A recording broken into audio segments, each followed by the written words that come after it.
Guess what, Joe? My name is Ziki Nunu, and I know I'm probably not as smoking hot as what you're used to, but I had to make this video before I actually went to bed, even though I already was getting ready for bed, because Giannis has finally been traded. That's right, Giannis has finally been traded to the Miami Heat with Bobby Portis for Tyler Hero, Khalil Ware, Jaime Jaquez Jr., Kasparas Shakuchonis, 3 first-round picks, 1 pick swap, and 1 second-rounder.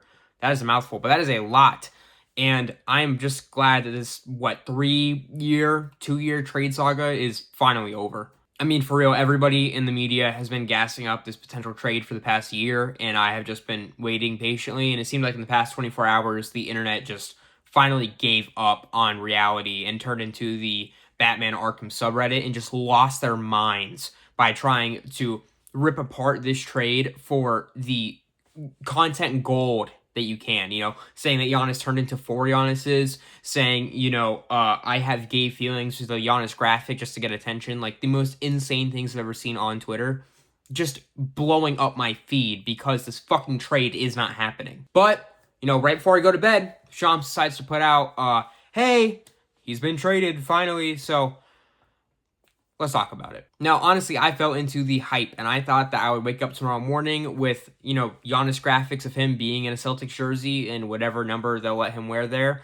But the Heat actually do it, add to their, big collection of superstars they've gotten over the years.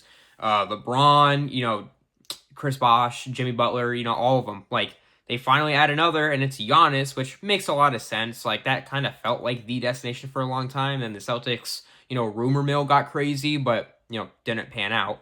And I'm going to be honest, if the Heat can actually, build properly around this, which already a Giannis Bam front court is terrifying, if they can build well in the offseason and get other names not named Norman Powell, so they have more than, 3 players that are competent on the team, this team could actually be really good. I just don't know for sure if that's going to happen, and this is a big, big risk for the Heat. But it's Giannis. I mean, he's going to play amazing for at least probably 2 more years minimum.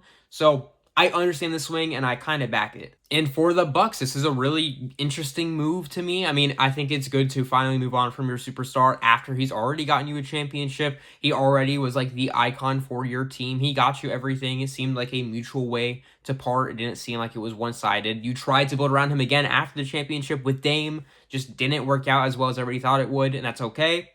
Time came, you trade him. I think the Bucks did great on this. And I mean, they got 3 young guys. I mean, Tyler Hero's not super young, but he's still good. And if you really wanted, you could move him onto another team to bring in somebody or bring in another young guy. But Kasparas Shakuchonis is a young point guard, shooting guard, I believe, and he's looks kind of decent. I could see him being something. Khalil Ware, Superman, if you will. He seems pretty decent. I think that's a good guy to get while he's young. And then, Jaime Jaquez, he's iffy. His first year was great, and then he's kind of just been a, okay role player, but that's okay, and then you have all these picks, and if the Heat, even if they build properly around Giannis, if they're not good by, 2030, 2033, something like that, whatever years that those picks are, if they're not great by then, this is a great trade for you. This was worth it in the end because you're not going to be able to rebuild in the next year or two around him properly. If you don't believe you can do that, at least do this. And this, I'm happy for the Bucks in this case scenario. I'm honestly hoping that this is a win-win for both teams because I feel like Giannis on the Heat is just kind of cool, and the Bucks finally rebuilding and having, a good shooting guard again kind of reminds me of Ray Allen way back when, even though I wasn't alive. But you know what I mean? The vibes are there to have a cool, young, fun team on the Bucks and a new competitive Heat team built around somebody not named Jimmy Butler. And that's both exciting. It's really, really exciting. But I just want to see it actually work. And we have to see it this season. Okay, that's enough for that trade. Now going into the other one that really caught me off guard, and that was the Julius Randle, Nick Claxton one. Whenever I saw that pop on my timeline and it wasn't Giannis, I was like, what? When? I didn't know that the Timberwolves wanted to get rid of Julius Randle. I had no idea that was, in their, deck of cards. I did not know they were going to do that or even thinking about that. The Nets getting rid of Nick Claxton, that makes sense. He's, just good enough that the Nets could get rid of him and get stuff back, and they do here. They get Julius Randle, which, I don't know what they do with that. I wonder if he's going to stay there. If he does, I imagine he's going to be getting a lot of assists off those point guards to make the Nets picks look a little bit better from their, 5 first-round picks that they had. But either way, it's kind of just a weird trade all around. I think for the Bulls, getting Nick Claxton, great.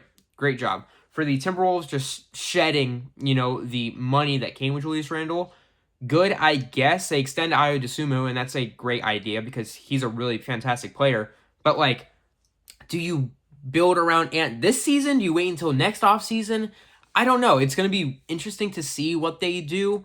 I don't think they are nearly competitive enough with just Ant and the team they have right now without Julius Randle. So, I don't know. It'll be really interesting to see what the Timberwolves do here. For the Bulls, again, Claxton's great center. Not great. He's just decent at being a center. He's not going to wow you at anything, but he's just decent enough at everything he needs to be decent enough at that I think for the Bulls who are trying to rebuild right now, it's a great idea. I don't know. This is kind of just a weird trade. Like, I don't know who to praise here. Like, are the Nets going to go crazy with Julius Randle? Probably not. Like, probably not. Absolutely not. I mean, Julius Randle might be getting buckets, but, like, so what? I don't know what they do from here. I'm expecting them to trade him somewhere elsewhere this season, probably around the trade deadline, unless they trade him before that, which they absolutely could.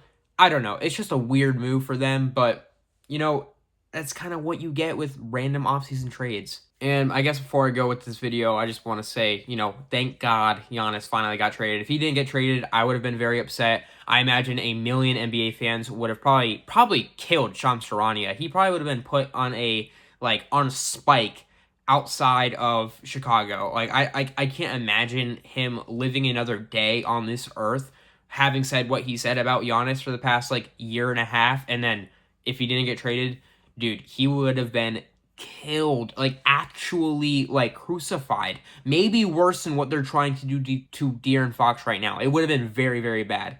But he's lucky. He isn't no Woj, but he's lucky. He got it this time. Although you didn't get it last season. You really thought he was going to get traded at the deadline. He didn't. That pissed me off. It's okay. It's okay. You got him now. I'm kind of yapping. I'm sorry. I'm tired. My stomach hurts. I just want to go to bed. This trade kept me up. Made me have to make a video. It's whatever. Crazy trade. Good on the Bucks. Yeah. Guess that'll be it. Good night. I love my wife, and have a great day.